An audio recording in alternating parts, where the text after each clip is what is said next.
All right, let's jump right in.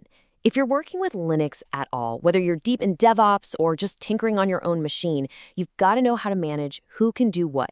And today, we're going to break down one of the most essential skills out there, managing users and groups. Seriously, this is the absolute foundation for keeping your system secure and organized. So here's the game plan for today. First, we'll get our bearings, figure out who we are on the system. Then the fun part, creating new users and groups. After that, we'll get into the nitty-gritty of managing who belongs where, peek at some advanced tricks, and then wrap it all up with a quick summary and some golden rules you won't want to forget. Okay, first things first. Before you can even think about managing other people on the system, you've got to know who you are. It's all about getting your bearings, right? Now, I know, who are you sounds kind of deep, right? Almost philosophical. But in the world of Linux, it is an incredibly practical question. Your user account is everything. It dictates what you can see, what you can touch, and what you can run. So, let's find out. And we've got three fantastic tools for that. The simplest one, who am I? It does exactly what it sounds like. It just tells you your current username. Easy. If you want the full story, though, you'll use ID. This one's great. It shows you your unique user ID, your main group ID, and a list of every single group you're a part of. And if you're feeling a little nosy and want to see who else is logged in, the W command is your go-to. It gives you a full list of everyone on the system and what they're currently doing. Okay, so what happens when you need to be someone else for a minute? Maybe you need to do something as another user, or maybe you need to become the all-powerful root user. Well, for that, we have the switch user command, or SU for short. Whoa, okay, everyone lean in for this one, because this is super important. The difference between su and su dash might just look like a tiny dash, but trust me, it's a total game changer. If you just type su username, you switch users, but you drag all your old environment settings with you. It's like changing your shirt but keeping your old muddy boots on. It can cause all sorts of weird problems. But when you use su dash with a dash, that simulates a complete, fresh login for the new user. You get their home directory, their environment, everything. That little dash is your best friend here. Seriously, always use it. It's the recommended way for a very, very good reason. All right, so we know how to figure out who we are, and we know how to become someone else. Now let's get to the really fun part, creating new users and groups from scratch. This is where we start building the very foundation of our system's permissions. But before we type any commands, we got to get this concept down, primary versus secondary groups. Think of it like this. Every user has one primary group. That's their default team, their home base. Any file they create automatically belongs to that group. But a user can also be a member of a whole bunch of secondary groups. These are like joining special project teams or clubs. They don't change your home base, but they grant you extra access to other resources around the system. And actually creating them is surprisingly straightforward. It's basically a two-step dance. First, you create the thing. To create a user, you use sudo user add. To create a group, you use sudo group add. Simple. Step 2 is to verify it worked. You can check the etc password file to see your new user, or the etc group file for your new group. It's this really clean create and then double check workflow. Now, here's a really cool little time saver that Linux does for you. By default, when you run user add to create a user, say emit, it automatically creates a primary group for them with the exact same name. This is often called a user private group, or UPG, and it's fantastic for keeping things neat and secure right from the get-go.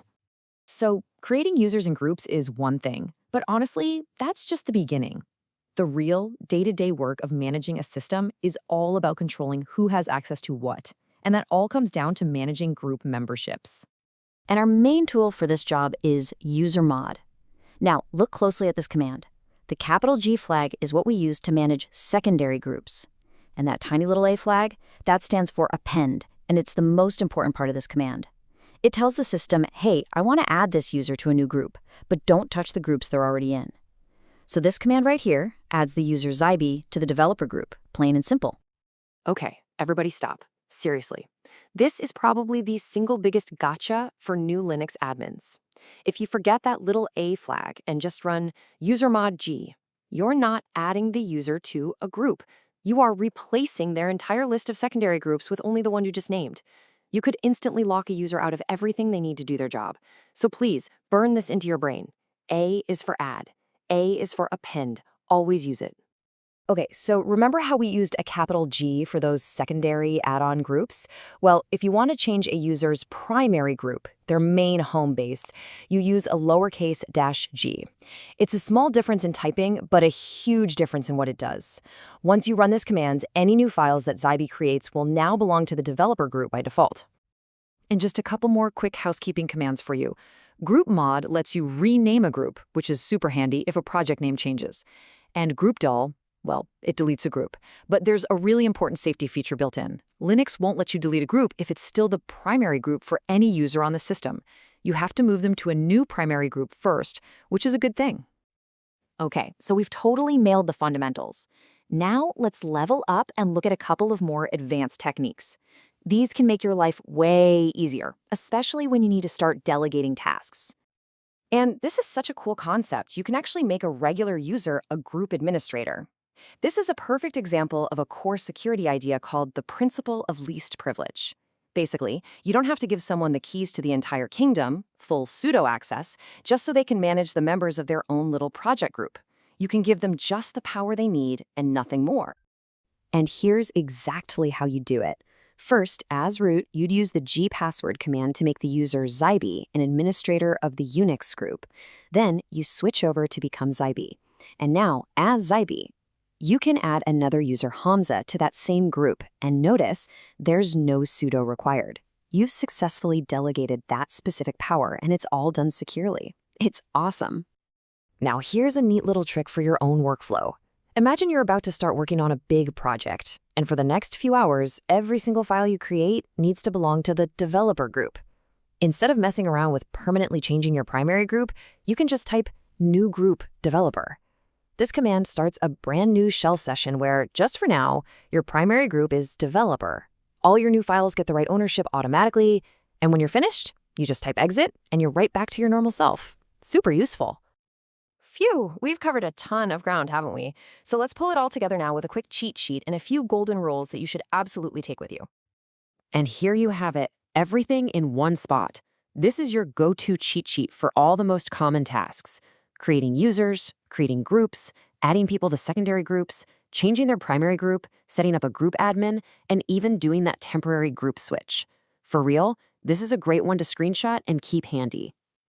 Look, if all that was a blur and you only remember 3 things from today, make it these 3 golden rules. Following these will save you from so much frustration. Number 1, always use usermod -a-g to add a user to a group. Number 2, always use su dash with the dash for a clean environment. And number 3, never try to delete a group that's still being used as someone's primary group. Stick to these and you'll be in great shape. And believe it or not, that's it. You've now got the fundamental skills to manage users and groups in Linux. You have the key commands, you understand the core concepts of primary and secondary groups, and maybe most importantly, you know the big mistakes to watch out for. But now that you've mastered the who's on the system and what groups they belong to, it opens up the next logical question, doesn't it? The what? What can these users and groups actually do with the files on the system? That whole world of controlling who can read, write, and execute files, well, that's all about file permissions. And that sounds like a great topic for another time. Thanks so much for watching.